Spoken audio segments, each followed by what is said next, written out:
Ladies and gentlemen, this is a flying saucer.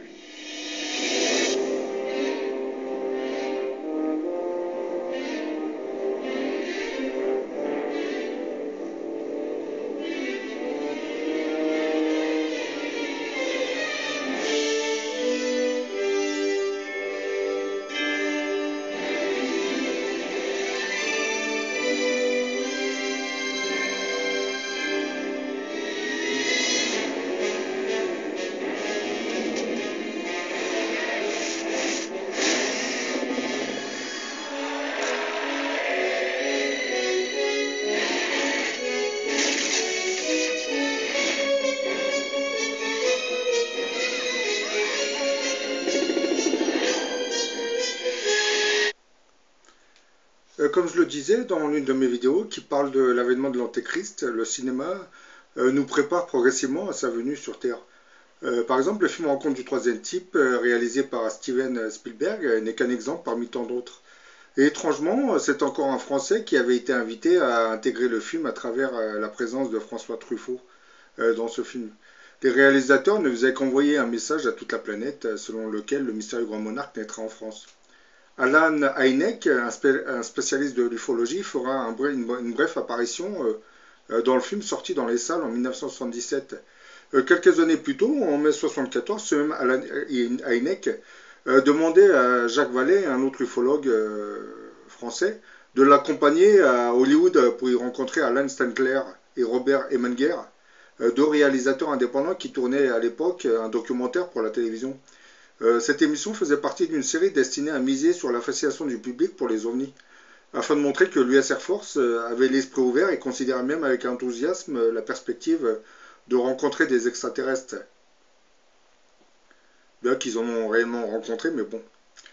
Plusieurs événements bizarres se produiront pendant le tournage du documentaire. Par exemple, lorsque la NASA avait été contactée par Sandler, elle déclara ne posséder aucun film sur les ovnis. Cependant, le contact du réalisateur à Washington fournira immédiatement une liste de vols, de dates et même de numéros des vues dans les films pris par les astronautes. Muni de cette information, Sandler fut en mesure ensuite d'exercer une certaine pression sur la NASA afin d'obtenir les films en question.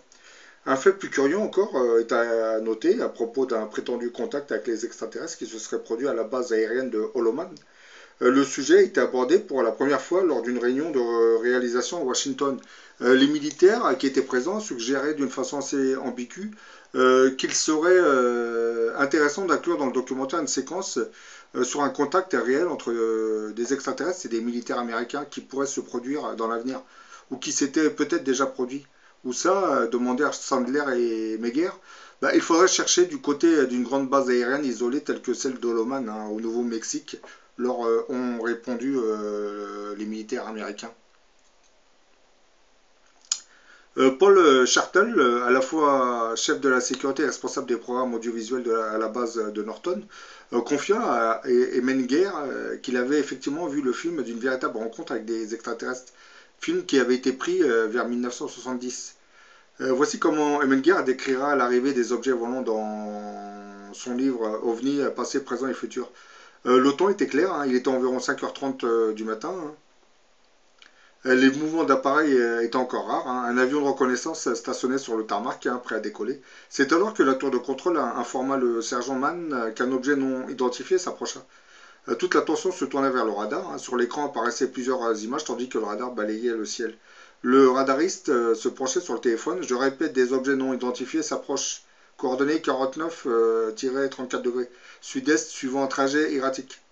Le contrôleur répondra tout en buvant son café, probablement un avion égaré, un appareil civil peut-être. Tenez-moi au courant, il se tourne vers son collègue et appelle Edwards, la base aérienne d'Edwards. Le film documentaire où intervient notamment Hynek relatant le scénario d'un hypothétique atterrissage à la base de Holloman à partir de 4h du matin. Les objets non identifiés ne répondant pas aux demandes d'identification où on informe le commandant de la base qui déclenche l'alerte. L'incident prendra des proportions sensationnelles. Il se trouve en effet qu'une équipe de photographes de la base est en mission à bord d'un hélicoptère. Elle comprend des caméramans, un sergent instructeur et un sergent-chef qui ont le temps de filmer les 3 objets dans le ciel de Holloman. Ils reviennent avec plusieurs mètres de pellicule. Un des objets se détache du groupe et commence à descendre, hein. Une deuxième équipe de photographes qui était prête à filmer un vol d'essai tourne ses caméras vers l'objet et obtient environ 180 mm de film et de 16 mm couleur. Les caméras continuent à tourner tandis que l'objet se rapproche, hein. Il plane pendant environ 1 minute, presque silencieusement, à 3 mètres au-dessus du sol, en tanguant sur place comme un bateau à l'ancre, puis il se pose sur 3 pieds articulés. Le commandant et 2 officiers, accompagnés de 2 scientifiques de la base, arrivent et attendent la suite des événements avec appréhension. Un panneau coulissant s'ouvre sur le côté de l'appareil, hein. Enfin, un être s'avance, puis un deuxième, puis un troisième. Ils ressemblent à des hommes, hein, et sont vêtus de combinaisons collantes. Selon nos critères, ils sont petits, hein. Ils ont le teint bleu-gris, des yeux écartés, l'un de l'autre, un nez large et prononcé. Leur coiffure ressemble à des rangées de cordes superposées. Le commandant et les 2 scientifiques s'avancent pour accueillir les visiteurs, hein. Des arrangements sont faits, hein, dans une sorte de communication inaudible et le groupe se réfugie rapidement dans un bureau situé au centre d'une zone appelée King 1. De là, ils sont dirigés vers l'extrémité de la rue Mars jusqu'au bâtiment 930 dans la zone ouest. Ils laissent derrière eux un groupe de militaires stupéfaits qui sont les visiteurs. D'où viennent-ils et que veulent-ils? Personne ne le sait. Paul Shorten affirme encore en 1988 avoir bel et bien vu le film en question et qu'il montrait 3 agents discoïdaux. L'un d'eux semblait être en difficulté et atterrissait alors que les 2 autres s'éloignaient. 3 personnes sortirent du premier, hein, par opposition aux êtres ayant un nez de taille réduite ou carrément sans nez, que l'on trouve dans la littérature ufologique actuelle. Les gris du film avaient un nez assez proéminent. Ils tenaient à la main un instrument décrit comme étant un traducteur universel.